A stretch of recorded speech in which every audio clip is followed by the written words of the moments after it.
జై తెలంగాణ. జై తెలంగాణ. సంగంరెడ్డి పృథ్వీరాజ్ పార్టీ పెట్టబోతున్నా. మొత్తం పాలిటిషియన్స్ నేను చాలా సిగ్గుపడి చెప్తున్నా, అందరూ కూడా లంగదందాలే చేస్తున్నారు. అంటే మీకు ఎమ్మెల్యే కావాలి, ఓ ఎమ్మెల్సీ కావాలి, లేకపోతే ఓ రాజ్యసభ మెంబర్ కావాలి, ఇట్లాంటివి ఏం లేవా? పార్టీ నడపాలంటే ఆషామాషి కాదు కదా, డబ్బులు కావాలి. ఉన్నాయా మరి? జలదేమున్నది రాబాయి, పోయినసారి 500కి అమ్ముడు వేయండి, ఈసారి 1000. నిరుద్యోగం ఏమున్నా, నిరుద్యోగ యువతకి ఏం పాడైంది? మళ్ళా ఆయనకి ఇన్నో పైసలు ఇస్తే అయిపోతుంది కానీ లెక్క అన్నారు. కానీ ఎలక్షన్ల క్యాన్వాసింగ్ పోతే 3 జెండాలు జేబులలో పెట్టుకున్నారు. తెలంగాణ అస్తిత్వం అంటే ఏంటి కదా? గట్టిగా మాట్లాడితే కార్పొరేటర్ కూడా కాలేకపోయారు. దాని కారణం ఏంటి?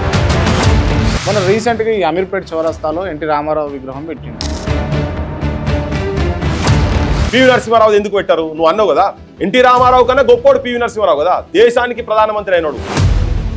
మీరు దీన్ని మీ రాజకీయ మనుగడ కోసం, రాజకీయంగా ఎదగడం కోసం వాడుకుంటున్నారు. నేనంటే మీరు ఒక మీడియాతో మాట్లాడుతూ పవన్ కళ్యాణ్ వాళ్ళ అమ్ముందా చచ్చిపోయిందా అని అంటే, పవన్ కళ్యాణ్ సైన్యం వచ్చి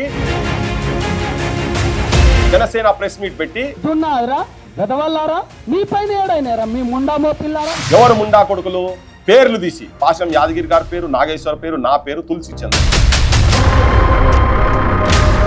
తల్లి ఉండేది ఉంటే తల్లి దగ్గరికి పోయి చూపి ఈ మెసేజ్లు అని చెప్పే క్రమంలో మాట్లాడింది. అది గద్దరన్నకు కారు కొనిచ్చింది నేనే. అంటే కారు అడిగాడు, తిరగనీకి లేదు తమ్మి అని అంటే కారు 2 రోజుల్లో కారు ఇప్పించిన. గద్దరన్నకు పవన్ కళ్యాణ్ కారు కొనిచ్చినట్టు భిక్షాటన చేసి నీ పైసలు రిటర్న్ ఇవ్వకపోతే చూడు, నువ్వు ఏ అకౌంట్లకు వెళ్ళి ఇచ్చినావో ఆ అకౌంట్లకు పైసలు ఇవ్వకపోతే చూడు పవన్ కళ్యాణ్. అది మీరు ఇట్లా మాట్లాడు కరెక్ట్ కాదు అని చెప్పి మా వెన్నెల మాట్లాడితే, వెన్నెలకు DNA టెస్ట్ చేయించాలనే దుష్ప్రచారం చేయించినటువంటి దుర్మార్గులు వీళ్ళు. అంత అక్కస్ ఏమున్నది పవన్ కళ్యాణ్ కు? అక్కడ అమ్ముడు పోయి ఉన్నాడు. ఆయన ఆస్తులు సంపాదించుకున్నందుకు, ఢిల్లీలో ఆస్తులు సంపాదించుకున్నందుకు చేస్తున్న ప్రయత్నం. మోడీ నీ దగ్గరికి ఇంటికి వస్తాడు, నిన్ను కలుస్తాడు, నీకు జనం వస్తే చూస్తాడు, నీకేమైనా రోగం వస్తే చూస్తాడు. చంద్రబాబు నాయుడు గారి దగ్గర కూడా పోతాడు. ఈ కోడి చెరువు ఇష్యూ అనేది బయటకు వచ్చింది. దాని తర్వాత మీరు అడిగి పోయినరు, ఇక్కడ ఎంక్రోచ్మెంట్ అయ్యింది అని చెప్పేసి మీరు చెప్పిన. అది మొత్తం 26 ఎకరాలకు సంబంధించినటువంటిది. దాంట్లో 10 ఎకరాలు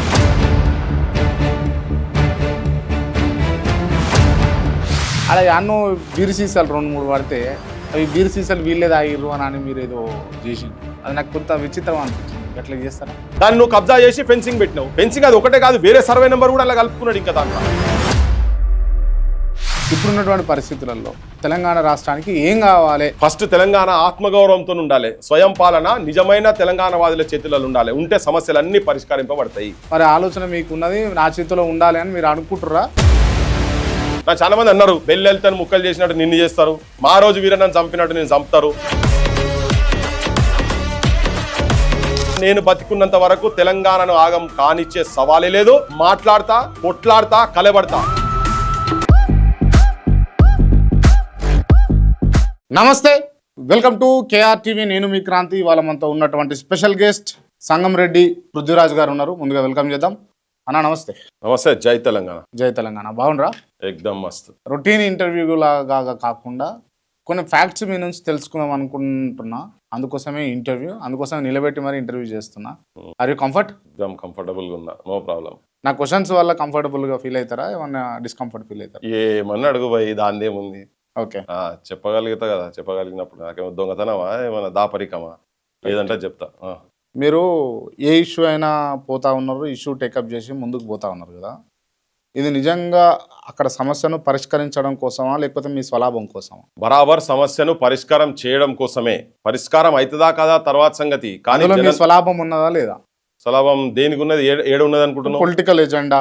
ఎక్కడ ఏమన్నా పొలిటికల్ ఎజెండా కావాలంటే ఇంతకుముందు ఎప్పుడో నేను అయిటోని కదా. నాకు నేనేందో కొత్తగా నిన్న మొన్న వచ్చి ఒక ఫ్యాన్స్ అసోసియేషన్ అట్లా పెట్టొచ్చిన బాపతోలం కాదు కదా. నేను మా ఫాదర్ నుంచి మాది పొలిటికల్ ఫ్యామిలీ. మా నాన్న ఫస్ట్. ఎందుకు కాలేకపోయినారు మీరు? నాకు పెద్దగా దానికన్నా సమస్యలు ఎక్కువ. నాకు తెలంగాణ మీద ఇంట్రెస్ట్. తెలంగాణ ఎమ్మెల్యే కావాలి, ఓ ఎమ్మెల్సీ కావాలి, లేకపోతే ఓ రాజ్యసభ మెంబర్ కావాలి, ఇట్లాంటివి ఏం లేవా? నాకు లేవు, అస్సలే లేవు. కానీ ఇప్పుడు ఒకవేళ అవకాశం వస్తే అవుతారా? ఇప్పుడు ఆ పార్టీలలో పోయి అవును నాకు అసలు ఇష్టం లేదు. ఎందుకంటే ఆడిపోతే బానిసత్వం చేయాలి. ఇలా ఏ సమస్య గురించి మాట్లాడాలంటే మాట్లాడే పరిస్థితి లేదు కదా. తెలంగాణలో విగ్రహాలు పెడుతున్నారు అని అంటే అస్తిత్వానికి అడ్డొచ్చినప్పుడు పోయి మాట్లాడాలంటే మాట్లాడని పరిస్థితి. నోరు మూసుకొని కూర్చోవాలి. వెలుగుమట్ల ఇన్సిడెంట్ జరిగింది, వెలుగుమట్ల గురించి మాట్లాడద్దు, ఇండ్లు కూలగొడితే మాట్లాడద్దు, సపోర్ట్ చేయాలి. లేదు నువ్వు నిరుద్యోగులకు 2 లక్షల ఉద్యోగాలు ఇస్తా అన్నావు, ఇస్తలేవు అని చెప్పని అడిగే పరిస్థితి ఉండదు. ఇలా విషపు కూడు తినుకుంటా పిల్లలు, చిన్న పిల్లలు 100 మందికి పైన చచ్చిపోయినరు ఈ గవర్నమెంట్ వచ్చినాక కూడా. పోయిన గవర్నమెంట్లో చచ్చిపోయారు, ఈ గవర్నమెంట్లో కూడా. లాస్ట్ గవర్నమెంట్లో ప్రజల పక్షం ఉన్నాము, ఈ గవర్నమెంట్లో కూడా మళ్ళీ ప్రజాపక్షం ఉండే కొట్లాడినాం కదా.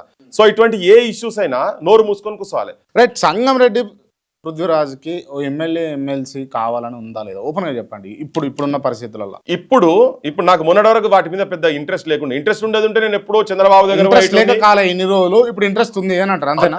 చెప్తానండి. అనివార్యమైన పరిస్థితి నేను కాదు, ఇట్లా ఆలోచించేటువంటి వాళ్ళు హౌస్ లో ఉండాలని చెప్తున్నాను నేను. ఇటువంటి ఆలోచన కొత్త తరం యువతరము హౌస్లలో ఉండాలి. అట్లా ఉంటేనే పరిష్కారం అవుతాయి. ఒక్క ఎమ్మెల్యే కూడా, ఒక్క ఎంపీ కూడా నిరుద్యోగుల గురించి అవుట్ రైట్ గా నిలబడి మాట్లాడినోడు లేడు ఇప్పటికీ. చూడండి, రోడ్ల మీదకి వస్తుంది. నిన్న రాత్రి కూడా లాఠీ చార్జ్ అయింది. రాత్రి పిల్లల మీద, ఫ్రెష్ పిల్లల మీద పోలీస్ కానిస్టేబుల్, సబ్ ఇన్స్పెక్టర్లకు సంబంధించినటువంటి నోటిఫికేషన్లు 19,000 నోటిఫికేషన్లు ఉన్నాయి. దాన్ని ఆ 19,000 వేయకుండా మీరు 5,000 వేస్తున్నారు, 19,000 వేయండి దయచేసి అని చెప్పని వాళ్ళు ఏదో ప్రొటెస్ట్ చేస్తుంటే ప్రజాప్రభుత్వం అని చెప్పుకుంటున్నటువంటి దాంట్లో వాళ్ళ మీద రాత్రికి ఎఫ్ఐఆర్లు అయినాయి. నా దగ్గర ఉంది. మీరు రాత్రి పిల్లలు 11:30 ఫోన్ చేసి ఒకటే ఏడుస్తారు, అన్న మా భవిష్యత్తు గురించి కదా ఊర్లకి వెళ్ళి ఇక్కడికి వచ్చి కూర్చొని మాకు సావు తప్ప వేరే శరణ్యం లేదు, కేసులు పెట్టుడేందన్నా, ప్రొటెస్ట్ చేస్తున్నాం, వేకెన్సీలు వాళ్ళు ఉన్నాయని చెప్తున్నారు కదా అని. మరి ఓట్లు వేసి లైసెన్సులు ఇచ్చి మీరు అసెంబ్లీలో కూర్చొని మాట్లాడమని ప్రజాప్రతినిధులుగా ఎన్నుకుంటే ఒకరు వాళ్ళ రెస్క్యూకి వచ్చి మాట్లాడతలేరు కదా. ఇలా తెలంగాణ రెస్క్యూకి వస్తలేరు, ఇటువంటి వాళ్ళ రెస్క్యూకి వస్తలేరు. ఇలా బడులు బంద్ చేస్తున్నారు. 23,000 బడులు బంద్ చేస్తా అని ముఖ్యమంత్రి ప్రకటిస్తే ఒక్క 10 మంది ఎమ్మెల్యేలు బయటికి వచ్చి అట్లా బంద్ చేస్తావా అని చెప్పి నువ్వు మాట్లాడినారా? అన్ని రాజకీయ పార్టీల గురించి అడుగుతున్నాను నేను. ఆల్ పొలిటికల్ పార్టీస్ అనివార్యంగా ఉస్మానియా చదువుకున్నటువంటి చదువుకొని బయటకు వచ్చి ఎమ్మెల్యేలు అయినటువంటి వాళ్ళు కూడా నా యూనివర్సిటీ రిక్రూట్మెంట్ ఎందుకైతే లేదని చెప్పని అడుగుతలేరు. అందుకని అట్లా అడగాల్సిన అవసరం ఉంది. పరిష్కార మార్గాల సైడ్ తీసుకుపోవాల్సినటువంటి నాయకత్వం తెలంగాణకు అవసరం ఉంది కాబట్టి ఇలా కావాల్సిందే. రైట్. సంగంరెడ్డి పృథ్వీరాజ్ పార్టీ పెట్టబోతుందా? ఎస్, బరాబర్ తెలంగాణకు ఒక ప్రత్యామ్నాయ రాజకీయ పార్టీ రాబోతున్నది. ప్రజల తరఫుకెళ్ళి వస్తుంది, ప్రజల మన్ననతను వస్తుంది. బరాబర్ ఆ లైన్ లో పనిచేస్తున్నాం. పెడుతున్నారా? పనిచేస్తున్నాం. పార్టీ నడపాలంటే ఆషామాషి కాదు కదా, డబ్బులు కావాలి. ఉన్నాయా మరి? ఇది ఒక పెద్ద క్వశ్చన్. ఇది $1 మిలియన్ క్వశ్చన్ అందరికి. వాస్తవం కూడా ఇలా పార్టీలు పైసలు లేకుంటే ఏది నడవై. అది చేసి పెట్టిరు, అట్లా వాతావరణం చేసిరు. ఒక ఎమ్మెల్యే నిలబడితే 100 కోట్లు పెడుతుంది భయ్. కానీ మరి 100 కోట్లు పెట్టి నిలబడ్డ ఎమ్మెల్యే రేపు 200 కోట్లు, 300 కోట్లు, 500 కోట్లు, 1000 కోట్లు సంపాదిస్తున్నాడు. రాజకీయము అధికారం అనేది ఒక దందా అయిపోయింది, బిజినెస్ అయిపోయింది, వైట్ కాలర్ బిజినెస్ అయిపోయింది. మొత్తం పాలిటీషియన్స్, నేను చాలా సిగ్గుపడి చెప్తున్నా, అందరు కూడా లంగ దందాలే చేస్తున్నారు మొత్తం పాలిటీషియన్స్ మొత్తం. సో అటువంటిది కాకుండా ప్రజలు పైసలు తీసుకొని ఓటేస్తే దొంగలు వచ్చి కూర్చుంటారు. నువ్వు సర్పంచ్ కూడా, సర్పంచ్ ఇలా ₹1 కోటి 50 లక్షలు లేనిది లేదు. 50 లక్షలు ₹1 కోటి భూములు అమ్ముకోవాలి, ఆస్తులు అమ్ముకోవాలి, అప్పులు తీసుకురావాలి, భార్య నగలు అమ్ముకొని నిలబడాలి. అని పైసలు రావు, ఆత్మహత్యలు అవుతున్నాయి. అట్లా చాలా కుటుంబాల దగ్గర నేను పోయినా. ప్రజలు పైసలు తీసుకోకుండా ఓట్లు వేసేటువంటి జీరో బడ్జెట్ బరాబర్, అది తప్ప జనానికి వేరే దారి లేదు. అది కూడా చెప్తున్నా. పృథ్వీరాజ్ గారు పైసలు లేవు. చెప్పినటువంటి అంశాలతోటి, ఎజెండా తోటి వచ్చిన వాళ్ళు, కన్వర్ట్ అయిన వాళ్ళు ఉన్నారు. అట్లాంటి వాళ్ళు ఇప్పుడు కన్వర్ట్ అయ్యి మీ చేత తింటున్న వాళ్ళు కూడా ఉన్నారు.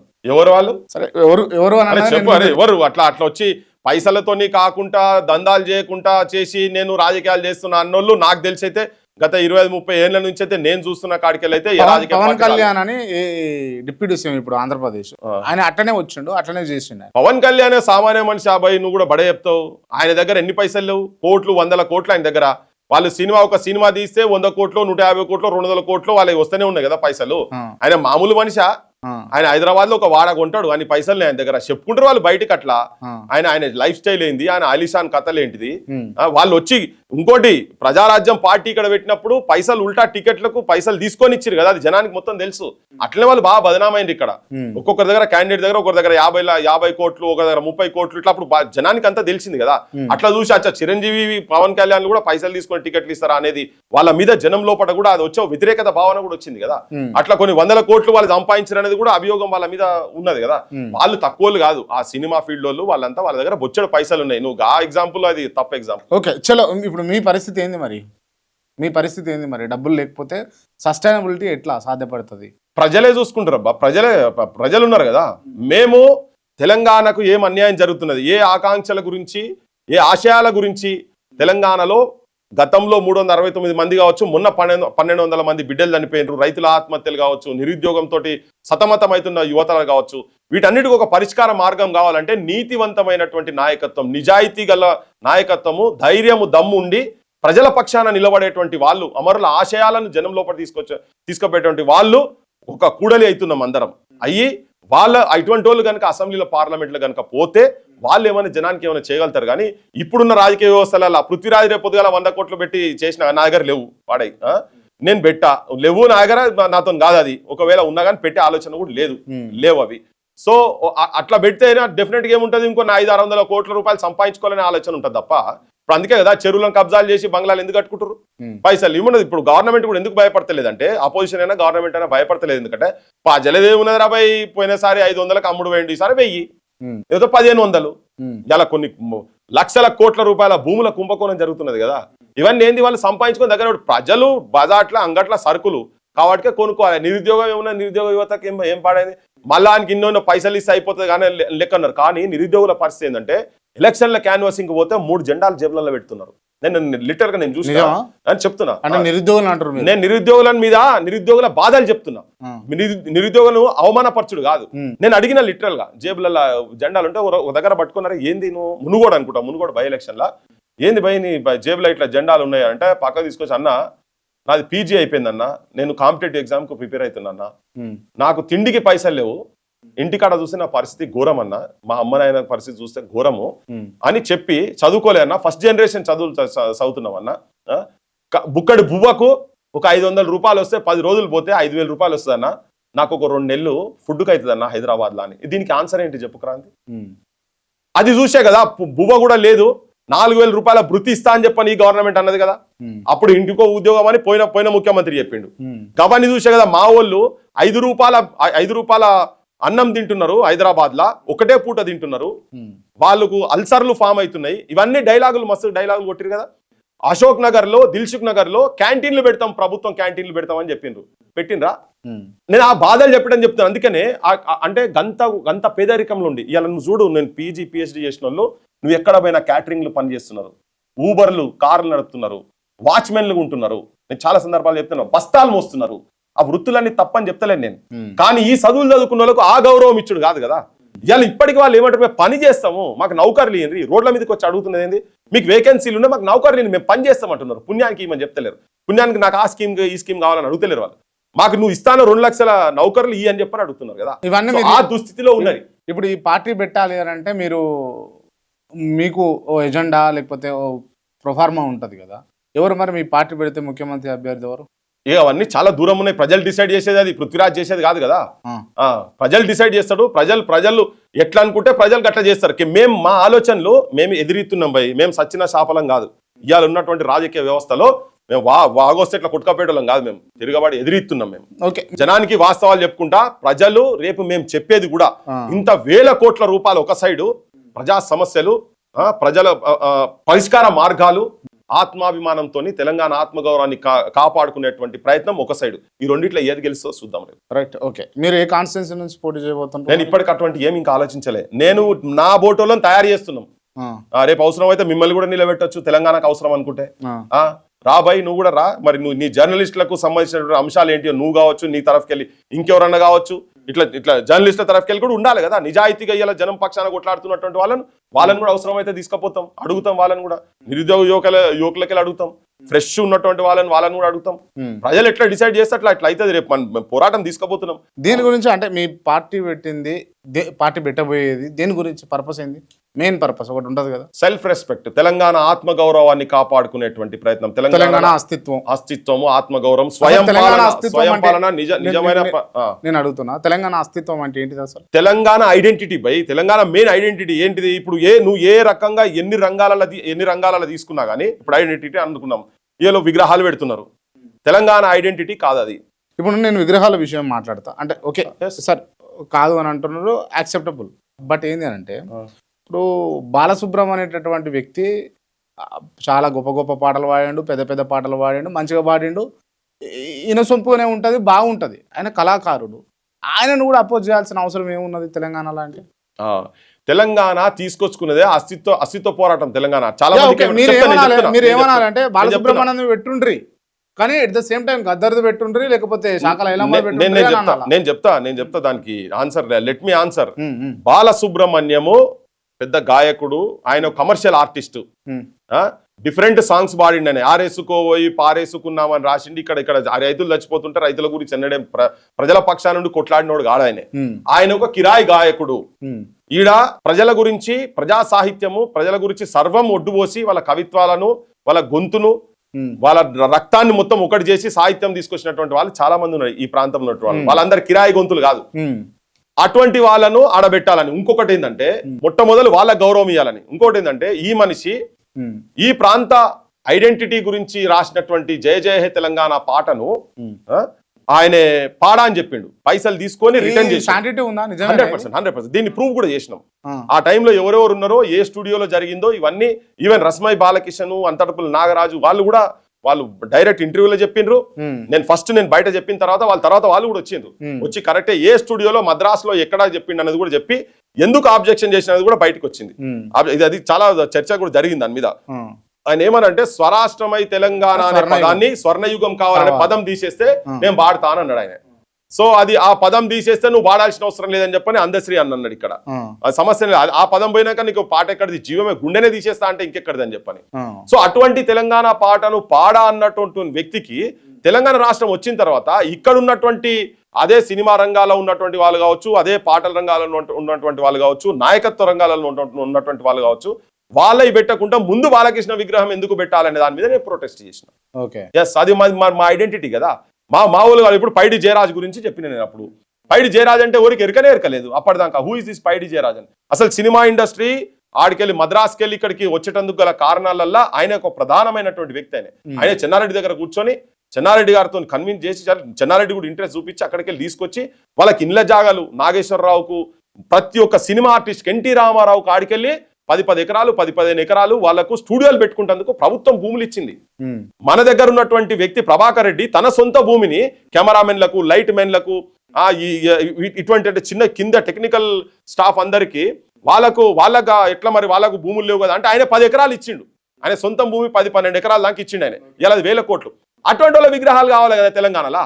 ప్రభాకర్ రెడ్డిలో విగ్రహాలు లేకుండా నువ్వు బాలసుబ్రహ్మణ్యం విగ్రహం పెడితే అది మేము అపోజ్ చేసినాం. Who is Balasubrahmanyam?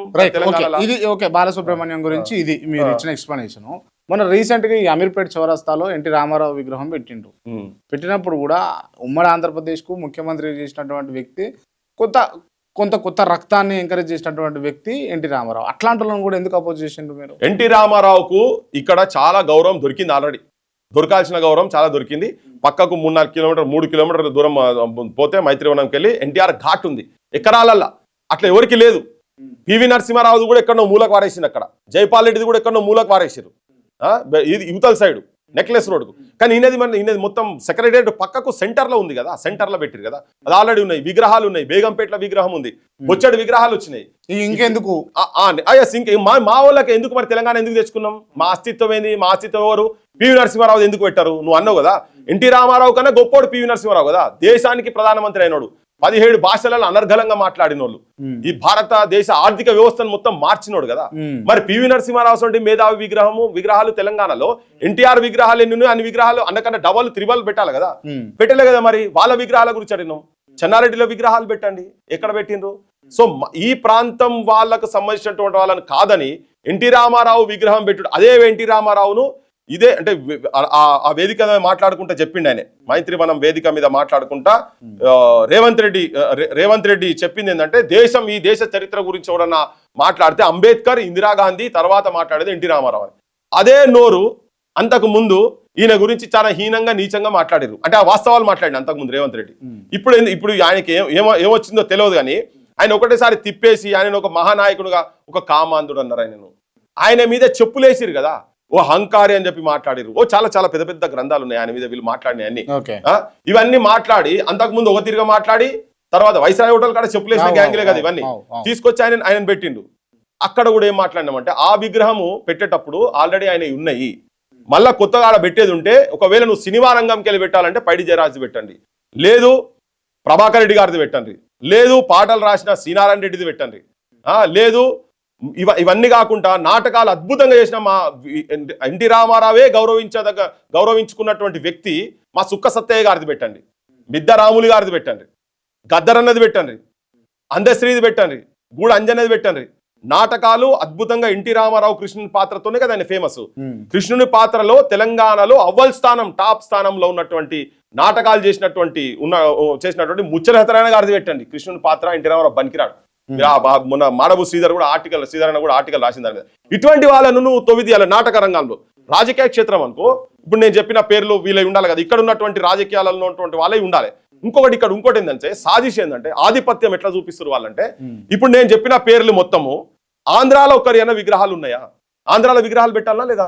నువ్వు ఈడికి వచ్చినప్పుడు ఒకటి మాట్లాడతావు, ఎందుకు అమరావతిలో విగ్రహాలు ఎవరికి పెట్టిండ్రా? ఎన్ని విగ్రహాలు ఉన్నాయి? పివి నరసింహారావు, చెన్నారెడ్డి విగ్రహాలు ఎన్ని ఉన్నాయి చెప్పండి.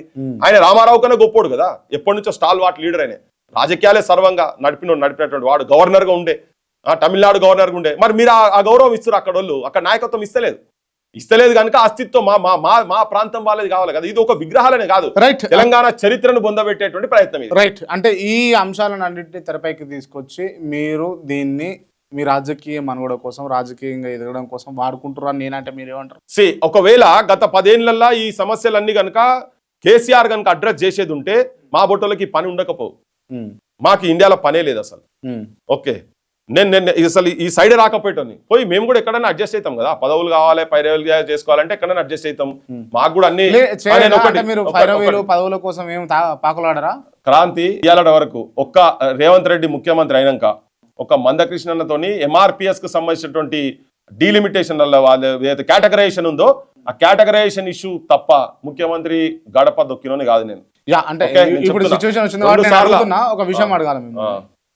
మీరు రాజ్యసభలో సంథింగ్ ఎమ్మెల్సీ ఏదో ఒకటి రెండిట్లలో ఒక పైరవి పెట్టిరు ముఖ్యమంత్రి గారికి అని చెప్పేసి విన్నా, నిజమేనా? అది బక్వాస్ అబ్బా, అదంతా బక్వాస్. నాకు కావాలనుకుంటే వస్తుంది, అది బక్వాస్ అదంతా. నేను అందుకే ఈ మధ్యలో ఎందుకు అంటే ఇన్ని ఏళ్ళ సంది మీరు అంటే గట్టిగా మాట్లాడితే కార్పొరేటర్ కూడా కాలేకపోయారు, దానికి కారణం ఏంది? అని నిలబడతాము. ఎప్పుడో 2001 లా నడిచింది. ఇప్పుడు అవసరం అనుకుంటే నేను ప్రజల దగ్గర అనుకోలేదా ఇట్లా? డెఫినెట్ గా నేను నాకు పెద్ద అంటే దాని మీద ఏదో కావాలి ఆడ కూర్చోవాలని ఒకటే. నేను ఇంట్లో ఒకటి చెప్తా, మీ నాన్నగారు మాజీ మంత్రివర్యులు అంటే ఖచ్చితంగా ఆ లెగసీ ఉంటది, ఖచ్చితంగా ఆ వారసత్వాన్ని ముందుకు తీసుకుపోవాలన్న థాట్ ప్రాసెస్ ఉంటది. అండ్ మోరెవర్ మీరు వాగ్దాటి కానీ మీ బిహేవియర్ కానీ పాలిటిక్స్ లో బాగా నైపుణ్యత కలిగిన వ్యక్తిగా ఉంటారు. మీరు ఎందుకు ఉండదు? ఖచ్చితంగా డెఫినెట్ గా ఉంటది కదా మీకు మనసులో. నేను మా నాన్న లైన్లోనే పోతున్నా. మా నాన్న అధికారాన్ని ప్రజలకు ఉపయోగపడేటట్టు ఎట్లా చేయాలో అట్లా చేసింటాను. సర్పంచ్ నుంచి మంత్రి అయ్యే వరకు కూడా. మంత్రి అయినాక నేను ప్రజలకు ఏం చేయలేకపోతున్నా అని రాజీనామా చేసి బయటకు వచ్చిండు. తర్వాత తనకు తగ్గట్టుగా రాజకీయ పార్టీ రాలేదు, ఆ వ్యవస్థ రాలేదు, కానీ ప్రజల గురించే పని చేసుకుంటా, తెలంగాణ గురించే పని చేసుకుంటా, కింది కులాల గురించి, అనగబడుతున్నటువంటి జాతుల గురించి పని చేసుకుంటూ చేసిండు. ఇవాళ నేను కూడా అధికారం ఇలా పోతే రేవంత్ దగ్గర పోయినా అనుకోండి, లేదు ఇంకేదైనా పార్టీ దగ్గర పోయినా అనుకోండి, ఎమ్మెల్యేను ఎంపీ అయితా, నేను ఏం చేయాలి? కేసీఆర్ చెప్పినట్టు వినాలి, రేవంత్ రెడ్డి చెప్పినట్టు ప్రజల సమస్యలు ఉంటే కూడా వాళ్ళు కూర్చోమంటే కూర్చోవాలి, నిలబడమంటే నిలబడాలి. మీరు అడగొచ్చు మరి ఉన్నోళ్ళందరూ అదే నాకు అదే వాళ్ళందరికి అదే, లేకపోతే పృథ్వీరాజు 100 కోట్లు 1000 కోట్లు సంపాదించుకోవాలి, పెద్ద ఆలిశాలు బంగ్లాలలో ఉండాలి. నాకు ఆ లైఫ్ ఇష్టం లేదు. ఇస్తానట కదా మీకు, పెద్ద ఆఫర్లే వచ్చినాయట కదా మీకు? వస్తాయి మస్తు మంది ఆఫర్లు చేయకుండా ఎందుకు చేస్తారు. యాక్సెప్ట్ చేస్తే దుర్మార్గం చేసిన వాళ్ళం అవుతాం, రిజెక్ట్ చేస్తే జనం గురించి నిలబడతాం, అంతే. జనం గురించి నిలబడుతున్నాం. కష్టం ఉంటది, బరాబర్ కష్టం ఉంటది. కానీ నాకు ఆ లగ్జరీలు అవసరం లేదు. ప్రజల గురించి పని చేయదలుచుకున్నా అట్లా పోయినా అనుకో మాట్లాడ కదా. ఇప్పుడు నేను ఒకటే చెప్తున్నా, ఇంట్లో ఒక చిన్న ఎగ్జాంపుల్. చాలా మంది తెలంగాణ అన్నోళ్ళు అంతకుముందు నౌకర్లు చేసుకొని జీతాలు తీసుకొని క్లాసులు చెప్పినటువంటి వాళ్ళు కూడా ఇలా ఎమ్మెల్సీలు మంత్రులు కూడా అయినరు, ఎంపీలు కూడా అయినరు. నేను చెప్తున్నటువంటి ప్రజా సమస్యల మీద వాళ్ళు మాట్లాడుతున్నారు. ఇలా తెలంగాణ అస్తిత్వం కాడికి వస్తే కూడా వాళ్ళు రెస్పాండ్ అయితలేరు కదా, అయితలేరు. ఇలా విగ్రహాలు పెడుతుంటే ఉద్యమాలు అంతకుముందు ఇప్పుడు నువ్వు పొన్నం ప్రభాకర్ నాడు, మధు యాస్కి గౌడ్, వాళ్ళకి తెలంగాణ ఫీలింగ్ లేక కాదు, మాట్లాడలేరు. ఎందుకు మాట్లాడలేరు అంటే ముఖ్యమంత్రి వాళ్ళ సైడ్ ఉన్నాడు, మాట్లాడలేరు. వివేక్ వెంకటస్వామి తిరగలేదు అంతకుముందు, బిల్లు పెట్టినప్పుడు వీళ్ళందరూ గట్టి గుట్లాడిన వాళ్ళే కదా, వాళ్ళు మాట్లాడుతున్నా. అంజన్ కుమార్ మాట్లాడరు. ఇలా ఆ విగ్రహాలు పెట్టినప్పుడు వాళ్ళు వచ్చి అడ్డం నిలబడాలి కదా, ఇక్కడ ఈ విగ్రహాలు పెట్టాలని అనాలి కదా. ఎందుకంటే వాళ్ళకి మంత్రి పదవి కావాలి. ముఖ్యమంత్రి కోపం వస్తుంది. ముఖ్యమంత్రి ఎన్టీ రామారావు విగ్రహం పెట్టదలుచుకున్నాడు ఆడ, అందుకే కోపం వస్తుంది. ముఖ్యమంత్రి ఆడ వెలుగు మట్టలో గుడిసెలు ఊలగొట్టాలనుకున్నాడు. గుడిసెలు ఎట్లా ఊలగొడతామని వీళ్ళు అంటే తెల్లారి మంత్రి పదవి ఉండదు. అంటే వీళ్ళు మంత్రి పదవికి, పైరేవులకు, ఇటువంటి వాటికి ఆశపడి వాళ్ళు సైలెంట్ గా ఉంటున్నారు. అంతే, బరాబర్ అంతనే. సిట్ అంటే సిట్, స్టాండ్ అంటే స్టాండ్. 23,000 బడులు బంద్ అవుతున్నాయి తెలంగాణలో అని చెప్తే ఒక్కరు బయటికి వచ్చి అట్లెట్లా బంద్ చేస్తామని చెప్పి మాట్లాడినరా? అందుకే బానిసలు అంటున్నా. ఈవెన్ వీళ్ళు కూడా చేయలే, బీఆర్ఎస్ వాళ్ళు కూడా చేస్తలేరు కదా. నిరుద్యోగులకు నువ్వు 2 లక్షల ఉద్యోగాలు అన్నావు, నేను అన్నం తినా, నేను రోడ్ల మీద ఉంటా అని చెప్పని 10 మంది వచ్చి కూర్చొని బీఆర్ఎస్ వాళ్ళన్న కొట్లాడరు వాళ్ళు బీఆర్ఎస్ వాళ్ళు కొట్లాడరు, కాంగ్రెస్ లో కూడా కొట్లాడరు కదా. అంతకు ముందు నిరుద్యోగుల దగ్గరికి వచ్చి నిరుద్యోగుల ఓట్ల గురించి వాళ్ళ దగ్గరికి వచ్చి వాళ్ళ హాస్టళ్ల కాడ కూర్చొని మాట్లాడిన వాళ్ళందరూ ఇవాళ ఎందుకు సైలెంట్ ఉన్నారు? చిన్న పైరవులకు చిన్న పైసలకు ఇటువంటి వాటికి ఆశపడి. పృథ్వీరాజ్ అట్లా ఆశపడాడు అట్లా. అందుకే చెప్పిన, మీరు పృథ్వీరాజ్ చెప్పును కూడా కొనలేరు అని చెప్తున్నా. ఇప్పుడు కూడా చెప్తున్నాను, మళ్ళా నేను వెలుగు మాటల్లో చెప్పినా, ఎవడో ఇట్లే మాట్లాడితే చెప్పినా, నా చెప్పును కూడా కొనలేరు వాళ్ళని చెప్పిన. బరాబర్ పెద్ద స్టేట్మెంట్ కాదు. 100% పెద్ద స్టేట్మెంట్ నేను చెప్తున్నా. అంటే ఇటువంటి వాళ్ళకి అట్నే ఆన్సర్ చేయాలి. ఇప్పుడు చలో నేను మిమ్మల్ని అడుగుతా, చెప్పండి. మీకు ఒక పెద్ద 4-వీలర్ కార్ ఉన్నది మీకు, అవును కదా? అవును. అండ్ మీరు రెగ్యులర్ గా ఇప్పుడు ఇష్యూస్ అడ్రస్ చేయాలంటే పోవాలి రావాలి, మీకు ఖర్చులు ఉంటాయి. మీ వ్యవహారానికి అవునన్నా కాదన్నా రోజుకు 5,000 నుంచి 10,000 రూపాయల ఖర్చులు యావరేజ్ గా అయితే. ఎట్లా మరి డబ్బులు ఎట్లా? ఎస్, నాకు నా ఆస్తి, నా ధనము, మా అన్న, మా తమ్ముడు, మా అక్క, నాకు చాలా దగ్గరే ప్రాణ స్నేహితులు ఉన్నారు. వాళ్ళ మీదనే డిపెండ్ అవుతా. అడుగుతారు, ఓపెన్ గా చెప్తాను. వాళ్ళని అడుగుతారు, నేను అడగాల్సిన అవసరం లేదు. వాళ్ళే పంపిస్తుంటారు. నాకు ఖర్చు పోయి నేను తాగా, నాకు సిగరెట్ అలవాటు లేదు, నాకేం వేసనాలి. ముఖ్యమంత్రిని అడుగురు, నేను తాగను, ఆయన చెప్తారు కదా. నాకు ఏ అలవాట్లు లేవు, నా చెప్తున్నా కదా, అందుకే ఆయన అడుగుమని చెప్తున్నా కదా. నాకు వేరే వ్యసనాలు లేవు. నాకు నా పబ్బుల కల్చర్ తెలియదు, క్లబ్బులు తెలియదు, పబ్బులు తెలియదు. నాకు ఉన్నదంతా ఊరల్లో కిందికి పోతా. ఆడుంటాడు, నేను 5 రూపాయల అన్నం కూడా తింటా. నాకు పెద్ద లగ్జరీలు ఇవన్నీ నాకు అవసరం. నాకు ఖర్చు అయ్యేది ఏంది? డీజిల్, ఇల్లు ఉన్నది, మా తమ్ముని ఇల్లది. ఓకే, నేను అందులో నాకు కిరాయి లేదు. బస్, నా చాలా సింపుల్ లైఫ్. ఇట్లా కొంతమంది చెప్తుంటారు, నువ్వు ఎందుకు అట్లా చెప్తున్నావు, నువ్వు ఎందుకు అట్లా చెప్తున్నావు అని. బండి కూడా అందరు కలిసి చేసిన బండి, అది లోన్ లో బండి ఉండే, మొన్ననే పోయింది. అది మా ఒక ఇంకో ఫ్రెండ్ కలిసి నాకు సపోర్ట్ చేసినటువంటిది. ఇది నా ఆస్తి వాళ్ళే. నాకు ఖర్చులు ఏముండే కదా, నేను గాలి మోటార్లు తిరిగే పాపతోని కాదు. నేను ఏడ సమస్య ఉంటే అడిగి పోతా. నాకు కావాల్సిన డీజిల్ పైసలు. నేను మళ్ళీ నాకు ఒక 4 కార్లు పట్టి హంగామా చేసి పెట్టోని కాదు. ఉంటదిగా మీకు టీం ఉంటది, వ్యవహారం అంత ఉంటదా? ఏం టీం అబ్బా, మాది 2 బండ్లు 3 బండ్లు ఎక్కువ పోతాయి. ఏం డీజిల్ ఏమైతుంది? హన్మకొండ పోతాం అనుకో, ఆ పోయిన నాడు 2,000-2,500 డీజిల్ అవుతాయి. 2 బండ్లు అయితే 5,000. తిండి ఇంకోటి చెప్తా పాటు, నా ఎంబడి క్రాంతి దళ ఉన్న వాళ్ళు ఎవరు కూడా మందు తాగారు నా టీంలో. ఎవరు మందు తాగారు? ఓకే, ఇవాళ కానటువంటి వాళ్ళు ఎవరైనా వచ్చినా గానీ మా దగ్గర అవన్నీ జరిగాయి. మా టీం ఎప్పుడు ఎక్కడ పోయినా ఇవన్నీ జరిగాయి. ఇప్పుడు మీరు క్రాంతి దళ అని పేరు తీసిరు కాబట్టి అడుగుతున్నా, క్రాంతి దళ పెట్టి ఎన్ని సంవత్సరాలు అవుతుంది మీరు చెప్పండి? క్రాంతి దళ యాక్చువల్ గా నేను ఎప్పుడైతే నవ తెలంగాణ పార్టీ అనుభవం, తప్పుడు అనుభవం అయ్యి నవ తెలంగాణ పోయి ప్రజారాజ్యంలో కలిసిందో, అప్పుడు అరౌండ్ 2008 ఎండింగ్, 2008 మిడ్ లో ఇక కాదు తెలంగాణకి ఏదైనా ఒకటి కావాలని చెప్పని అప్రాక్స్ 8 ఏళ్ళు అవుతుంది. 8 ఏళ్ళు 10 ఏళ్ళకి వస్తుంది కదా, అంతే కదా? 2008 అంటున్నా కదా, 8 లో పెట్టింది అంటే ఏం తక్కువ 20 ఏళ్ళకి అవుతుంది. దరిదాపులో ఇంకా అంత రాలేదు కానీ 18 ఏళ్ళకి 16 years 18 ఏళ్ళకి వస్తుంది. 18 ఏళ్ళకి వస్తున్నప్పుడు కూడా ఇప్పటికి కూడా స్టేట్ వైడ్ కమిటీలు లేవు. దాని కారణం ఏంది? యాక్చువల్ గా నేను ఇది జరగంగానే జేఏసీలు ఫామ్ అయినాయి. ఎప్పుడైతే కేసీఆర్ జ్యూస్ దాగిన తర్వాత యూనివర్సిటీలో తిరుగుబాటు జరిగిందో, సో క్రాంతి దళను నేను అంత సీరియస్ గా అప్పుడు అనుకొని చేసినాక సడన్ గా ఎప్పుడైతే కేసీఆర్ నిరాహార దీక్షతో ఉద్యమ స్వరూపం మారిందో, అప్పుడు ఆ జేఏసీ లైన్లనే తిరుక్కుంటూ పోయినాం. అప్పుడు క్రాంతి దళ్ కాకుండా ఇప్పుడు గద్దరన్న కావచ్చు, నేను కావచ్చు, విమలక్క కావచ్చు, మేమంతా అంటే ఒక టీమ్ గా నేను అందులో వాళ్ళ యునైటెడ్ ఫ్రంట్, ప్రజా ఫ్రంట్ లో లేకపోయినా వీళ్ళందరితో కలివిడిగా అందరితో కలిసి చేసినాం. దాని తర్వాత మళ్ళీ తెలంగాణకు ఒక ఛానల్ పెట్టినాము. దాంతో సరే చాలా నష్టాల పాలైనాం. తెలంగాణ వచ్చిన తర్వాత కూడా మేము మాట్లాడుతుంటే అందరూ అనేది నిన్నగాక మొన్న కాదే, ఇప్పటి నుంచే నువ్వు మాట్లాడతావా అని ఇట్లా చాలా మంది మాట్లాడారు. ఇంకోటి నా శక్తి కూడా, నాకు కూడా ఆర్థిక శక్తి ఇవన్నీ కూడా నేను చూసుకోవాలి. ఒక ఆర్గనైజేషన్ నడుపుడు వేరు, దానికన్నా పెద్దగా నడుపుడు వేరు కదా. సో అట్లా ఏమైనా చేస్తారేమో, బీఆర్ఎస్ వాళ్ళు ఏమైనా చేస్తారేమో అంటే బీఆర్ఎస్ వాళ్ళు ఫెయిల్ అయ్యారు. తర్వాత కాంగ్రెస్ చేస్తారేమో అనుకున్నా, కాంగ్రెస్ వాళ్ళు కూడా ఫెయిల్ అయ్యారు. ఇప్పుడు నాకు అనివార్యంగా ఇప్పుడు కమిటీలు వేసి ఇప్పుడు క్షేత్రస్థాయిలో పోయి దీన్ని ఒక నిర్మాణాత్మకంగా తీసుకుపోయి రాజకీయ శక్తి అనేది ఒక పుష్కర కాలం దాటిన తర్వాత తెలంగాణకు బరాబరి తప్ప వేరే పరిష్కార మార్గం లేదు కనుక ఇప్పుడు నేను దాని మీద సీరియస్గా పడ్డా. అండ్ రీసెంట్గా పవన్ కళ్యాణ్ మీద ఘాటుగా వ్యాఖ్యలు చేసి కొంత కాంట్రవర్సీకి గురైనరు. మీరు అంత అవసరం ఉందంటారా? ఘాటు వ్యాఖ్యలు నేను చేయలే, ఘాటు వ్యాఖ్యలు అక్కడోళ్ళు చేశారు. పవన్ కళ్యాణ్ టీం చేసింది. పవన్ కళ్యాణ్ కదా ఏం మాట్లాడు, తెలంగాణలోను పవన్ కళ్యాణ్ దిష్టి బొమ్మలు అన్నాడు. ఆడ ఆంధ్రాలో కొబ్బరి చెట్లు పోతున్నాయంటే తెలంగాణలో దిశ తెలిగిందంటే, అంటే దిష్టి బొమ్మలున్న తెలంగాణ ప్రజలను ఆయన అవమానం చేసిండు. తెలంగాణ ప్రజలను అన్నాడా? అవును కదా, తెలంగాణలో డైరెక్ట్ చెప్పిండు కదా, తెలంగాణ ప్రజలే అన్నాడు ఆయనే. తెలంగాణలో అన్నాడు, తెలంగాణ దిష్టి తగిలింది అన్నాడు. తెలంగాణ అంటే ఏంటిది? ప్రజలే కదా. ఆయన డైరెక్ట్ గా అట్లా దిష్టి బొమ్మలు అన్నాడు. అది ఒకటి మనసులో ఎప్పటి నుంచో మెదులుతా ఉన్నది. ఆయన అది మాట్లాడుతుంది బరాబర్ కదా. ఇంకొకటి ఏంది, నేను తెలంగాణ వచ్చినాక 11 రోజులు అన్నం తినలేదు అన్నాడు. క్రాంతి మన ఇళ్ళల్లో ఇక్కడ ఎవరైనా చచ్చిపోతే మనకు మార్నింగ్ డేస్ ఎంత ఉంటుంది, సంతాప దినాలు ఎన్ని ఉంటాయి? 11 రోజులు ఉంటుంది. 10 నుంచి 11 రోజులు కదా. అంటే తెలంగాణ పుట్టినందుకు ఆయన అట్లా చేసిందంటే, ఇప్పుడు చచ్చిపోతేనే కదా మార్నింగ్ చేసేది. అంటే ఆయన లోపల ఏ భావన ఉండి ఆయన 11 రోజులు తినలేదు. ఇప్పుడు నేను అనుకుంటున్నా మన ఇంట్లో మార్నింగ్ డేస్ లో నువ్వు అట్లా ఉన్నావు అంటే తెలంగాణ ఆవిష్కరణ అనేది ఆయనకి ఇష్టం లేదు. సో ఇటువంటి మాటలు ఇవన్నీ పెట్టి ఎప్పుడైతే ఇక్కడ ఉన్నటువంటి జర్నలిస్టులను తెలంగాణ వచ్చిన తర్వాత తీసుకొని పోయి ఇల్లీగల్ గా చెయ్యని తప్పుకు 3rd డిగ్రీ టార్చర్ చేసి ఫస్ట్ క్వశ్చన్ చేసిన. ఓకే, అదే కదా మన కేవీఆర్ ఇన్సిడెంట్ అప్పట్లో జరిగింది కదా.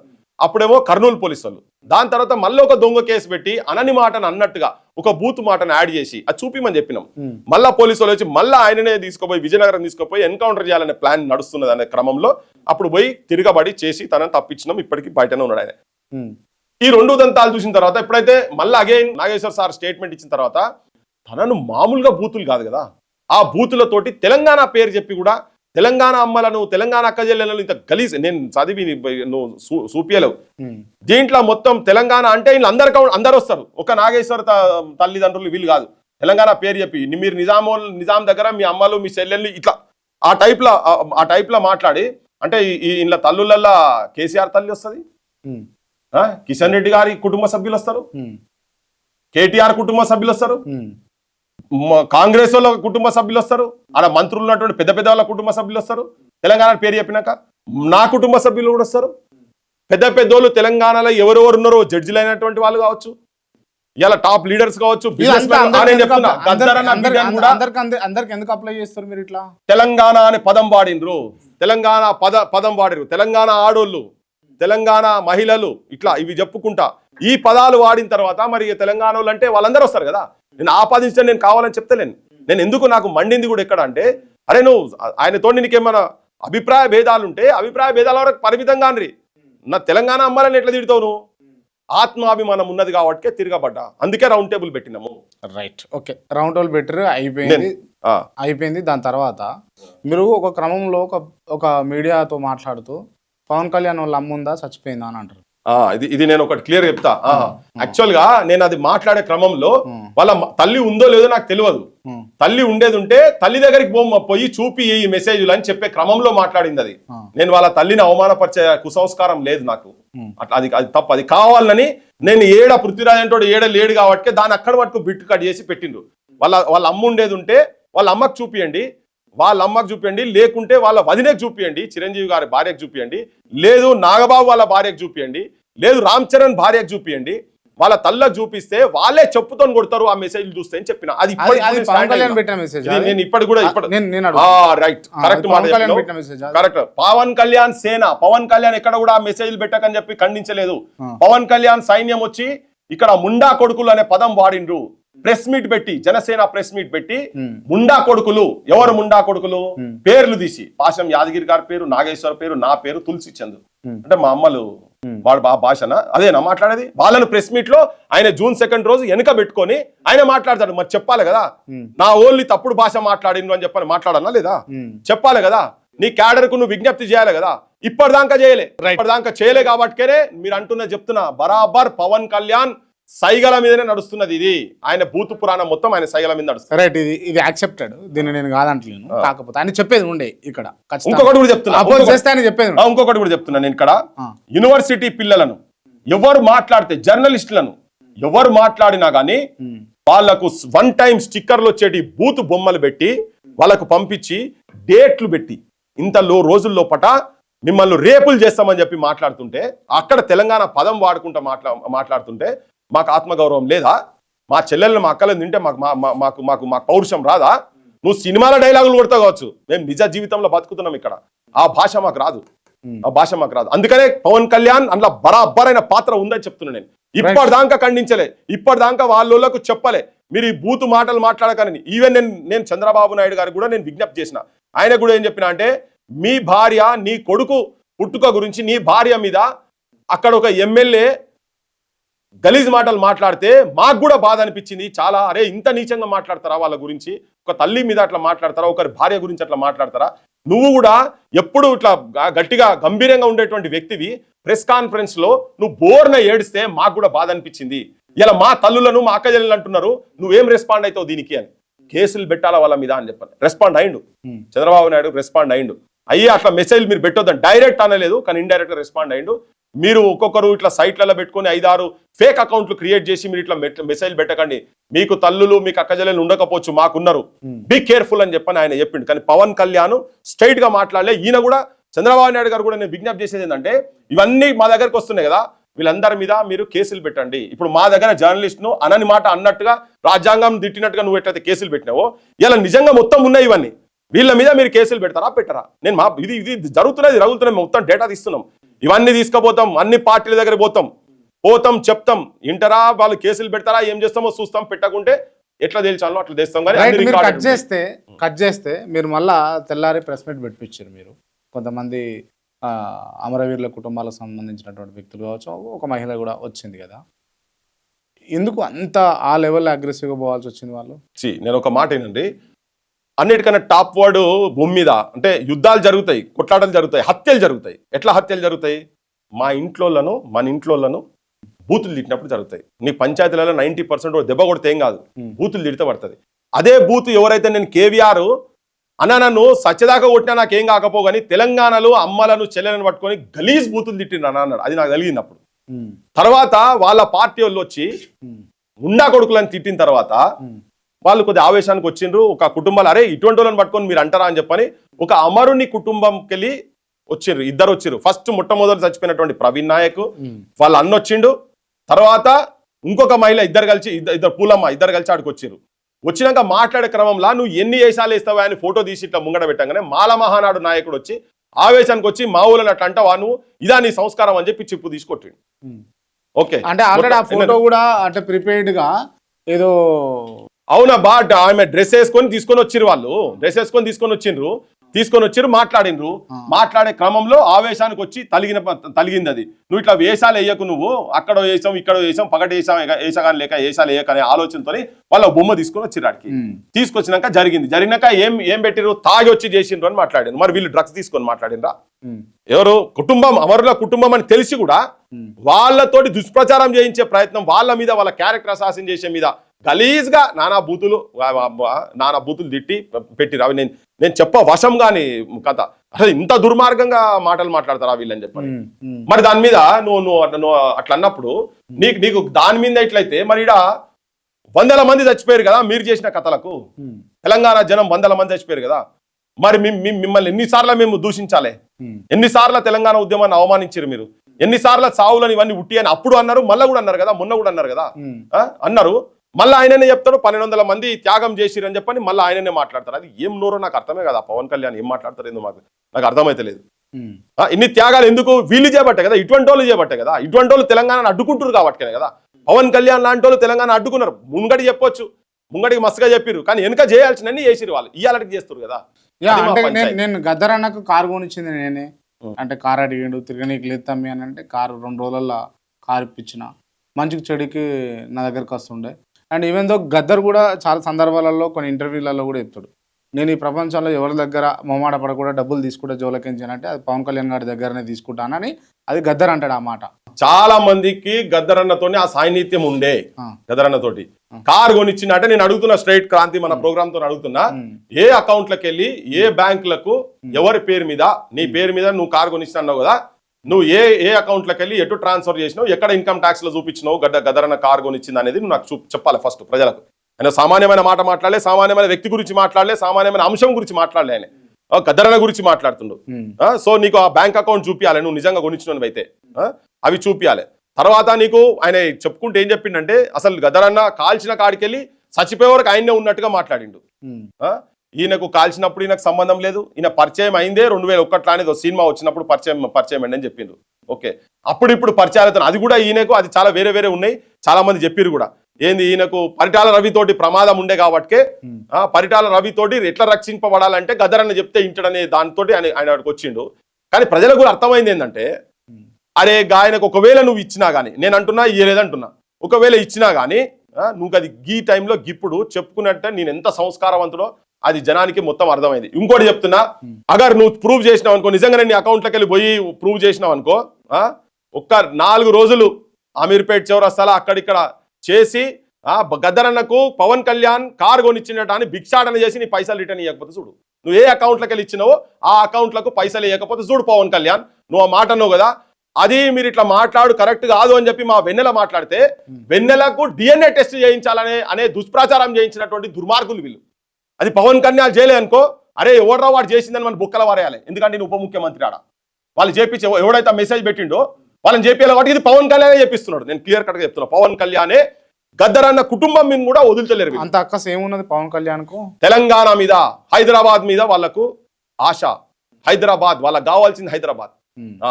వాళ్ళ హైదరాబాద్ మీద ఆధిపత్యం కావాలి, హైదరాబాద్ భూముల మీద ఆధిపత్యం కావాలి, హైదరాబాద్ వనరుల మీద ఆధిపత్యం కావాలి. సో అది వాళ్ళకు ఉన్నటువంటి ఆశ.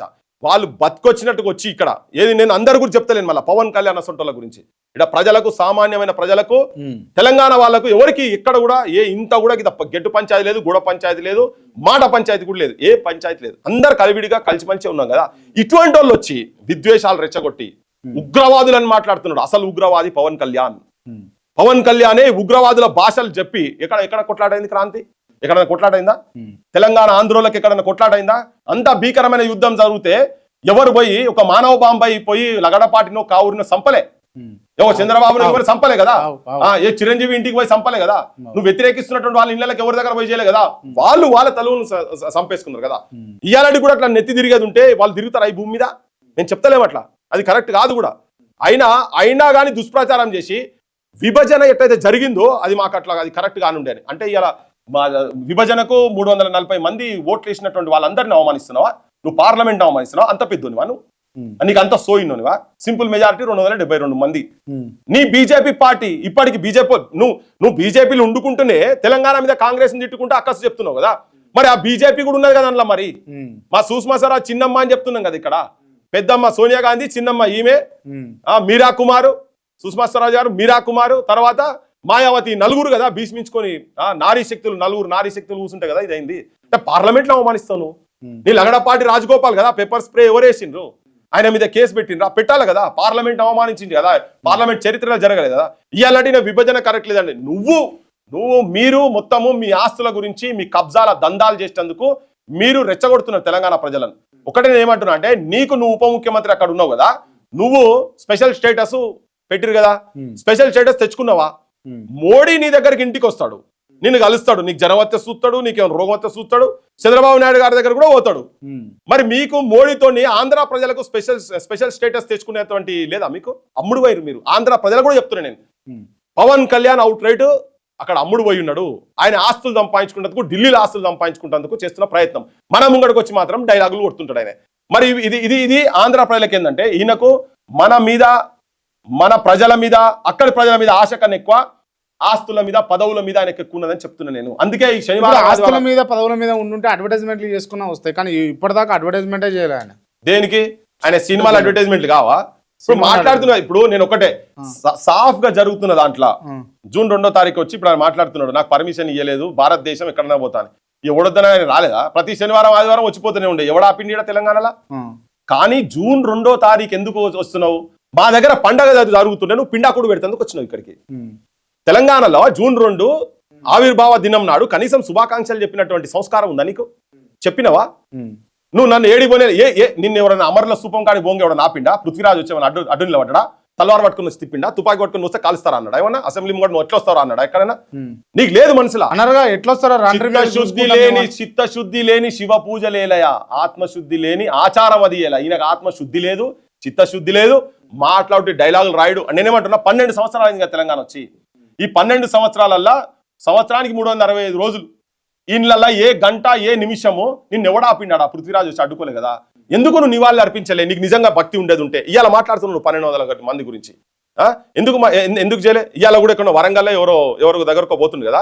నీ కుటుంబాలు అక్కడ రాలే. నీట్ ఎగ్జామ్ లో చనిపోయినటువంటి కుటుంబాల దగ్గర పోవచ్చు కదా. నువ్వు నీటి గురించి మాట్లాడవు. 22 లక్షల మంది నీటి పేపర్ లీక్ అయితే అసలు సస్తున్నారు ఆ కుటుంబాలు మొత్తం. రోడ్ల మీదకి వస్తే దాన్ని అపహాస్యం చేసినట్టుగా మాట్లాడు. ఫ్యాషన్ అని మాట్లాడుతున్నావు. వాళ్ళు కాక్రోచ్ అనేది ఒకటి మూమెంట్ తీసుకొస్తే ఫ్యాషన్ అని మాట్లాడుతున్నారు. చిన్న చిన్న వాళ్ళట. నువ్వేనా దేశం కూడా, నువ్వెంత పవన్ కళ్యాణ్, మరి నీ పార్టీ ఎంత, నీకున్నది ఎంత, నీ స్టేట్లోనే నువ్వు కాలేదంటున్నావు కదా. వాళ్ళు ఆలోచన చేసుకొని ఉన్నారు. భారతదేశంలో ఎవరంటే వాళ్ళు పార్టీలు పెట్టుకుంటారు, ఎవరంటే వాళ్ళు మీటింగ్లు పెట్టుకుంటారు. నువ్వెవరు చిన్న చూపు చూసి వాళ్ళ గురించి మాట్లాడేందుకు? యూత్ ఏదో వచ్చిండ్రు, వాళ్ళ ప్రొటెస్ట్ తీసుకొని వచ్చిండ్రు, వాడిని కూడా ఫ్యాషన్ అయిపోయింది అంటారు. జెన్జీ అనేది ఒక ఫ్యాషన్ అయిపోయింది. మీరు పవన్ కళ్యాణ్ ఇష్యూలో ఈ కోడి చెరువు ఇష్యూ అనేది బయటకు వచ్చింది. దాని తర్వాత మీరు అడిగి పోయినరు, సైట్ మీదకి పోయినరు, ఇదంతా కూడా ఇక్కడ ఎంక్రోచ్మెంట్ అయ్యింది అని చెప్పేసి మీరు చెప్పింది అంతా ఓకే. కానీ అక్కడ అన్ను బీర్ సీసాలు 2-3 పడితే అవి బీర్ సీసాలు వీళ్ళే తాగిర్రు అని మీరు ఏదో చేసిండ్రు. అది నాకు కొంత విచిత్రం అనిపించింది. గట్లా చేస్తారా? అది ఆయన చెప్తున్నది ఏంటంటే, నేను అక్కడ ఆవులను పెడుతున్నా, హిందూ ధర్మానికి సంబంధించినటువంటి గోవులను పెడుతున్నా, పూజిస్తున్నా, అది పూజా మందిరం అనే లెక్క ప్రొజెక్ట్ చేసిండు ఆయన. సో చాలా మందికి ఈ డౌట్ వచ్చింది, ఈ బీర్ సీసాల సంగతి ఏంది భయ్ అని చెప్పని. సో అంత పవిత్రమైన జాగాలల్లా బీర్ సీసాలు ఉండు ఏంది అనేది అంటే అది ఆయన కాంపౌండ్ లో ఉంది, ఆయన ఫెన్సింగ్ చేసుకొని పెట్టుకున్నాడు, అది ఆయన కంట్రోల్లో ఉండేటువంటిది. ఓకే, అక్కడనే నేను దాంతో పాటు గుడిని కూడా చూపించిన కదా. మరి ఆడ ఉన్నటువంటి మా కట్టమై సమాధి కూడా చూపించిన కదా, ఆడ వినాయకుని విగ్రహం కూడా చూపించిన కదా. అవి కూడా చూపి దానికి ఎట్లా కట్టను కబ్జా చేసి అటుపక్కకు కంప వేసి అటు పోనీయకుండా చేసి, ఈ సర్వే నెంబర్లు మొత్తం జంప్ చేసి, కట్ట సర్వే నెంబర్ ఉండదు, బౌండరీ పక్కకు ఉన్నటువంటి బాజాప్తా ఇది ఒకవేళ నాది కాకపోతే తెలంగాణ ప్రభుత్వానికి రేవంత్ రెడ్డి చెప్తున్నా గుంజుకోరి అని అన్నాడు కదా, ఇచ్చేస్తాను అన్నాడు. నేను ఆయన నాది కాకపోతే డౌట్, అది నాదే బరాబర్ అని ఎందుకు కొట్లాడతలేడు? మా మీద ఎందుకు కేసులు పెడతలేడు? పోయిన వాళ్ళ మీద ఎందుకు కేసులు పెట్టలే? ఆయన మా మీద కేసులు పెట్టాలి కదా, తప్పుంటే. మేము ఉల్టా కంప్లైంట్ చేసినాం, ఇరిగేషన్ డిపార్ట్మెంట్ లో కంప్లైంట్ చేసినాం. వాళ్ళు సచ్చుకుంటా కేసు పెట్టాల్సిందే తన మీద. ఆ భూమి తెలంగాణ ప్రజలకు సంబంధించినటువంటి భూమి, అది పక్కా తెలంగాణ ప్రజలకు రావాల్సిందే. ఆయన చేసినటువంటి ఆ డాక్యుమెంటేషన్ లో పొరపాట్లను కూడా మొత్తం తీసి అవసరమైతే ఆయన మీద కేసులు పెట్టాలి అని అన్నాడు కదా. ట్రెస్పాస్ చేసిరు మా మీద అని చెప్పని. నేను నా గుడికి పోయినా అని చెప్తున్నా, మా చెరువు కాడికి మేము పోయినాం. అదేం జరిగిందో ఎంక్వైరీ చేయండి కదా, ఎవరు తప్పుంటే వాళ్ళది. ఓపెన్ గా చెప్తున్నాం కదా, మేము ఓపెన్ గా చెప్పిన ఇదంతా. దాన్ని పట్టుకొని ఈడికొచ్చి నువ్వు పొద్దున్న లేస్తే నువ్వు మాట్లాడతావు కదా, నా గుడికాడికి పోయినా భయ, నేను నా గుడికాడికి కంపేస్తాను నువ్వు అని. ఆ ఊర్లో జన్వాడ జనం వచ్చి ఆడ బతుకమ్మలు ఆడేది, దాన్ని నువ్వు కబ్జా చేసి ఫెన్సింగ్ పెట్టినావు. ఫెన్సింగ్ అది ఒకటే కాదు, వేరే సర్వే నెంబర్ కూడా అలా కలుపుకున్నాడు ఇంకా దాంట్లో. అది మొత్తం 26 ఎకరాలకు సంబంధించినటువంటిది, దాంట్లో అయినా 10 ఎకరాలు.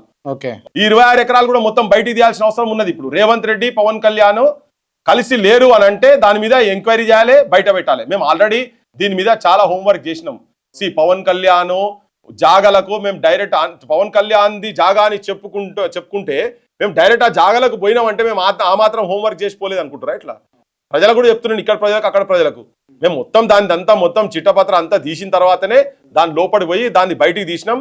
దాని మీద బరాబర్ జరగాలి. అయితే ఆయననగా కేసులు ఆయన మీద వాడాలి, లేకపోతే మా మీద వాడాలి అని కంప్లైంట్ ఇవ్వమని చెప్తున్నాం. Right, okay.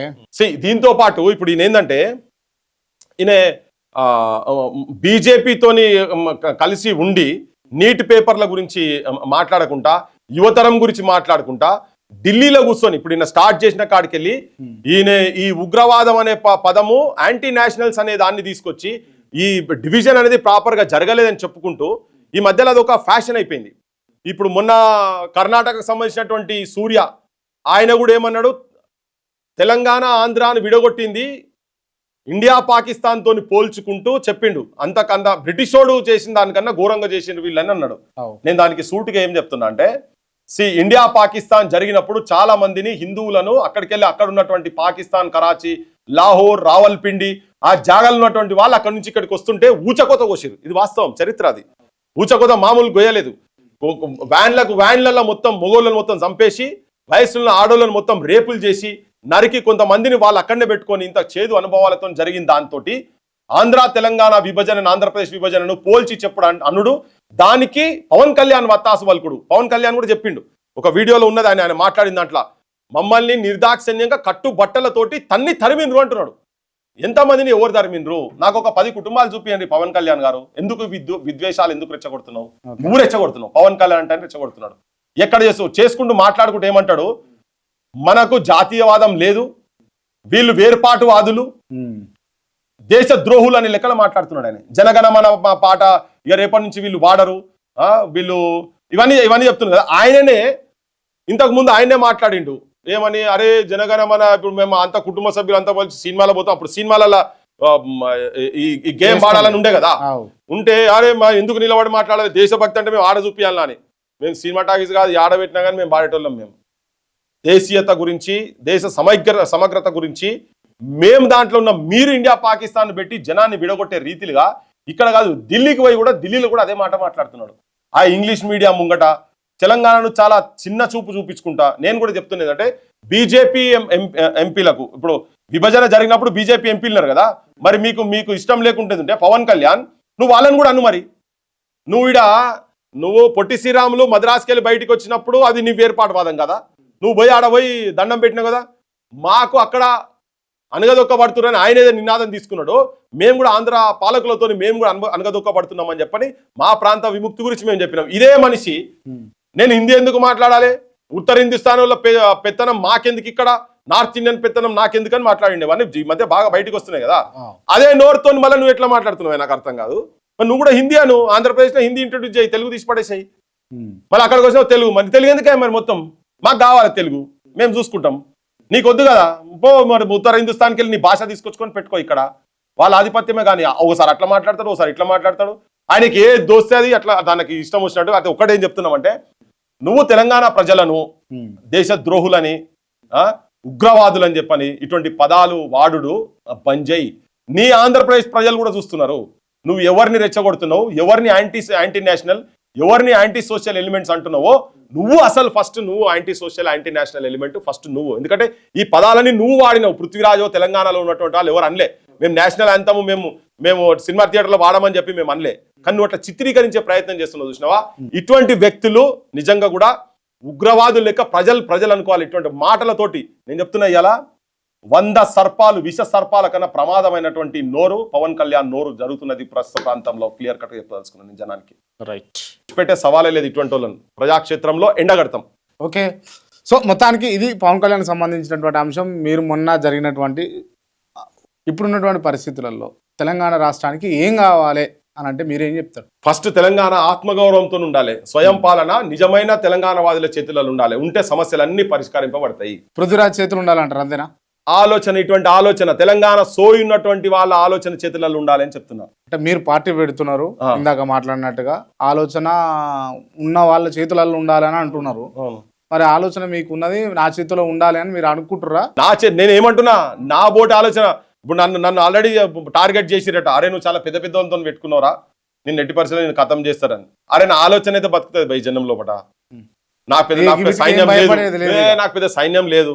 నాకు చాలా మంది అన్నారు బెల్లెళ్తాను ముక్కలు చేసినట్టు నిన్ను చేస్తారు, మా రోజు వీరన్నను చంపినట్టు నేను చంపుతారు. నడుస్తున్నాయి బయట. అరే బయట ఫుల్ చంపుతాం రా, నిన్ను ముక్కలు చేస్తాం రా, కథ చేస్తాం రా, నిన్ను కీమ చేస్తాం రా, కుక్కర్లో లేస్తాం రా, ఇవన్నీ చాలా నడుస్తున్నాయి. నేను చెప్తున్నా, తెలంగాణ నేను బతికున్నంత వరకు తెలంగాణను ఆగం కానిచ్చే సవాలే లేదు. ప్రతి దగ్గర మాట్లాడతా, కొట్లాడతా, కలబడతా. నా వెనుక జనం ఉన్నారా, జనం ఆలోచన ఉన్నదా, నేను జనాన్ని ఎడ్యుకేట్ చేస్తున్నా, జనం బరాబర్ నా తెలంగాణ జనం నా ఎంబడున్నారని నేను అనుకుంటున్నా. నేను ఇప్పుడు పోతుంటే కార్లలో ఒక్కరిని పోతుండొచ్చు, ఇద్దరం పోతుండొచ్చు, వేరు విషయం. నా ఎంబడి పవన్ కళ్యాణ్ లెక్క ఓ గిన్మెన్లు నాకేం లేరు, నాకు పెట్టుకునే స్తోమత కూడా నాకు లేదు, నాకు అంత ఆర్థిక పరిస్థితి కూడా నాకు లేదు. కానీ సత్యదాకా మాత్రం బరాబర్ మాట్లాడతా. తెలంగాణ ప్రజలను రేపు ఏం జరిగినా గానీ తెలంగాణకు మాత్రం ఉన్న రాజకీయ పార్టీలతో మాత్రం విముక్తి లేదు అని చెప్తున్నా. ఈవెన్ బీఆర్ఎస్ గురించి కూడా నేను ఒక మాట చెప్పదలుచుకుని, ఇక్కడ మైత్రివనం ఎప్పుడైతే ఎలక్షన్ ప్రచారంలో రేవంత్ రెడ్డి చెప్పిండో, రేవంత్ రెడ్డి ఇక్కడ బరాబర్ ఎన్టీ రామారావు విగ్రహం పెడతాము, పెద్ద ఆయన విగ్రహం పెడతా అంటే ఎవడన్నా అడ్డొస్తే వాడిని మూసిలేసి తొక్కుతా అన్నాడు. ఎవడు మాట్లాడలే. పృథ్వీరాజ్ బయటకు వచ్చి చెప్పిన ఏంటంటే నేను వ్యతిరేకిస్తున్నా, ఎప్పుడు వస్తావు చెప్పు ముఖ్యమంత్రి, మూసిలు ఎప్పుడు దొక్కుతావో చెప్పు, నువ్వు నన్ను దొక్కుతావా నేను నిన్ను దొక్కుతానా దా అని చెప్పని. ఇంత ఘోరం అంటే తెల్లారి అదే ఎలక్షన్ క్యాన్వాసింగ్ లో కేటీఆర్ చెప్తాడు, కల్వకుంట్ల తారక రామారావు ఎవరి తండ్రి అయితే సావు నోట్లే తలబెట్టి తెలంగాణ తెచ్చినా అని చెప్పుకుంటారో వాళ్ళు ఏం చెప్తారు, నువ్వు పెట్టుడు కాదు నేను కాంస్య విగ్రహం పెడతా అంటాడు అదే మైత్రివనంలో. మరి ఇక తెలంగాణ ఎవరి చేతులు ఉన్నది, తెలంగాణ అస్తిత్వం ఎవరి చేతులు ఉన్నది? ఇన్నేళ్ళ పైడి జయరాజ్ బొమ్మ పెట్టిరా వీళ్ళు ఎక్కడన్నా, వీళ్ళు వాళ్ళే బొమ్మలు పెట్టిరు కదా, వీళ్ళు వాళ్ళ గురించే పని చేశారు కదా. ఇలా పవన్ కళ్యాణ్ ఇన్సల్ట్ చేసుకుంటూ మాట్లాడుతున్నాడు, మీ కాంట్రాక్టులు ఎవరే అంతా మా వాళ్ళే కదా అని. వాస్తవమే కదా, అది వాస్తవమే. కాంట్రాక్టర్ మేఘా కృష్ణారెడ్డి వాళ్ళే కదా కాంట్రాక్టులు మొత్తం, అవినీతి మొత్తం ఏది కూడా. సినిమా రంగంలో గౌరవం దొరకలే, ప్రెస్ మీడియా ఇక్కడ ఎవరి చేతుల్లో ఉన్నది మీడియా? ఇలా వాళ్ళు తిడితే మనం లేస్తున్నారు. మీడియా కావచ్చు, నువ్వు ఏ ప్రచార సాధనాలు కావచ్చు, ఏవి చూసినా మళ్ళీ వాళ్ళ చేతుల్లోనే ఉంది కదా కాంట్రాక్ట్ మొత్తం. మరి మా కోమటిరెడ్డి వెంకరెడ్డికి ఎందుకు కాంట్రాక్ట్ రావు? రాజగోపాల్ రెడ్డి వాళ్ళకి ఎందుకు కాంట్రాక్ట్ రావు? పొన్నం ప్రభాకర్ వాళ్ళు వీళ్ళు ఎందుకు చేయరు? వాళ్ళు మొత్తం వచ్చి దోపిడి, వీళ్ళు వాళ్ళ దగ్గర పర్సెంటేజ్ తీసుకుంటారు. ఇంకోటి చెప్తున్నా, నారాయణ శ్రీ చైతన్య కాలేజ్ చైనా కంపెనీలు మొత్తం వచ్చి తెలంగాణ దాడి చేస్తున్నాయి. ఈ నారాయణ శ్రీ చైతన్య తెలంగాణ వచ్చిన తర్వాత మన బడులు మనకే ఉంటాయి, మన ప్రభుత్వ బడులు ఇంకా మంచిగా చేసుకుంటాం అనుకున్నది పోయి వాళ్ళు వచ్చి ఇలా క్షేత్రస్థాయిలో గ్రామీణ ప్రాంతాలకు వచ్చి వాళ్ళు కూడా కాలేజీలు పెడుతున్నారు, బడులు బంద్ చేస్తలేరు. వీళ్ళు ఉల్టా పెట్టి వాళ్ళ దగ్గర పర్సెంటేజ్ తీసుకుంటారు వీళ్ళు. అది గత బీఆర్ఎస్ ప్రభుత్వం చేసింది, ఇప్పుడు వీళ్ళు అదే పని చేస్తున్నారు. వాటి మీద మా పోరాటం. రేపు ఇటువంటి వచ్చినప్పుడు ఇవన్నీ కాపాడుకుంటాం. రైట్, ఓకే, చాలా అంశాలు మాట్లాడదాం మళ్ళీ ఇంటర్వ్యూలో. Thank you so much. Thank you. జై తెలంగాణ. జై తెలంగాణ. రైట్, ఈ ఇంటర్వ్యూ క్లోజ్ చేసే ముందు నేను కొంతమంది పేర్లు చెప్తా, వాళ్ళకి సంబంధించి ఓన్లీ వన్ వర్డ్ ఆన్సర్ మీరు. ముందుగా పవన్ కళ్యాణ్. ప్రస్తుతం తెలంగాణ ఆంధ్ర మధ్యలో విద్రోహం సృష్టించే ఒక ఉగ్రవాది లెక్క ప్రవర్తిస్తున్నాయి. చంద్రబాబు నాయుడు ఆయన కూడా సహకారం చేస్తున్నాడు. కేసీఆర్. తెలంగాణకు అన్యాయం జరుగుతున్నది, సైలెంట్గా ఉన్నాడు. ఇంతకుముందు చేసిన దాంట్లో ఆయన కూడా ఉన్నాడు. కేటీఆర్. వాళ్ళతో భాగస్వామ్యం అయి ఉన్నాడు. రేవంత్ రెడ్డి కలిసే ఉన్నాడు వాళ్ళతోనంతా. ఇదంతా మొత్తం ఇప్పుడు ఆయనే ఛాంపియన్ కదా దీనికంతా. ఈ విగ్రహాలు కావచ్చు, విగ్రహాల పంచాయతీ కావచ్చు, వీటన్నింటికి ఆయననే ఉన్నాడు. ఆద్యం ఆయనే పోస్తున్నాడు. అది మంచి ఫాలోవర్ ఉన్నాడు వాళ్ళకి. పాషం యాదగిరి అస్తిత్వం గురించి ఫైట్ చేస్తున్నాడు. బండి భగీరథ్. జైలు ఉన్నాడు కదా. బండి సంజయ్. ఆయన జైలుకు పోవాల్సినాడు. సెక్షన్ 19 పోక్సో చట్టం కింద ఆయన కూడా శిక్ష అర్హుడే, కానీ గవర్నమెంట్ ఆయన రక్షిస్తున్నది. ఆయన కేంద్ర మంత్రి పదవి ఉడబీకాలే, ఆయన కూడా లోపట ఉండాలి. అదే చట్టం అంటే చట్టాన్ని అమలు చేసేటువంటి గౌరవపూరితమైన స్థానంలో ఉన్నటువంటి వాళ్ళు చట్టాన్ని వాళ్ళ చేతులలో పెట్టుకొని చట్టం చుట్టమైతే ఇంకా మంత్రులు ఎట్లా కంటిన్యూ అవుతారంటే ఒక ఉదాహరణ బండి సంజయ్. అది నేను చట్టం గురించి చెప్తున్నా, అందుకే సెక్షన్ కూడా చెప్తున్నా. పోక్సో చట్టం 19 కింద, సెక్షన్ 19 కింద బండి సంజయ్ సంగప్ప, ఈయనకు బండి భగీరథకి ఎవరైతే షెల్టర్ ఇచ్చిండ్రో వాళ్ళందరూ కూడా వాళ్ళ మీద కేసులు అయ్యి లోపల పోవాల్సిందే. రేవంత్ రెడ్డి సపోర్ట్ ఉంది ఆయనకు. కల్వకుంట్ల కవిత. ఆమె అంతా వాళ్ళంతా ఒకటే భయ్. సంగంరెడ్డి పృథ్వీరాజ్. ప్రజలు డిసైడ్ చేస్తారు. జర్నలిస్ట్ క్రాంతి. అది కూడా ప్రజల ముంగటనే ఉన్నాం కదా. Right, thank you so much.